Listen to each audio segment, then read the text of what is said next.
ბორჯომს რამდენიმე დღეა ლატვიიდან დელეგაცია სტუმრობს. ქალაქ მადონას ქორეოგრაფიული ანსამბლისა და ადგილობრივი მოცეკვავეების ერთობლივი კონცერტი დღეს ცენტრალურ ისტორიულ პარკში გაიმართა. ანალოგიური ვიზიტით კულტურისა და ხელოვნების ცენტრის ანსამბლი ფერხისი მეგობარ ქვეყანას ივნისში სტუმრობდა. ლატვიელები ბორჯომში გაცვლითი პროგრამის ფარგლებში ჩამოვიდნენ.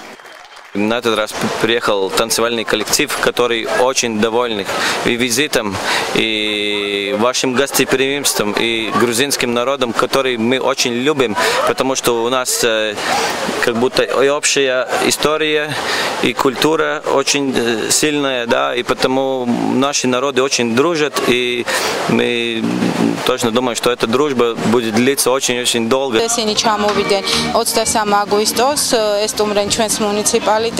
დავაბინავეთ ბაკურიანში და იქიდან ღონისძიებები ყოველდღიურად ხორციელდება ბორჯომში, ყვავდნენ, იყვნენ ვარძიაში, მიიღეს მონაწილეობა ჯომარდობის ტურნირზე და მე ვიმედოვნებ, რომ ეს მეგობრობა კვლავ გაგრძელდება.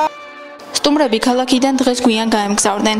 ბორჯომსა და ლატვიის ქალაქ მადონას შორის მეგობრობის ნიშნად მემორანდუმი 2013 წელს გაფორმდა. გაცვლითი პროგრამის ფარგლებში აღნიშნული ვიზიტები შესაძლოა მომავალშიც გაგრძელდეს.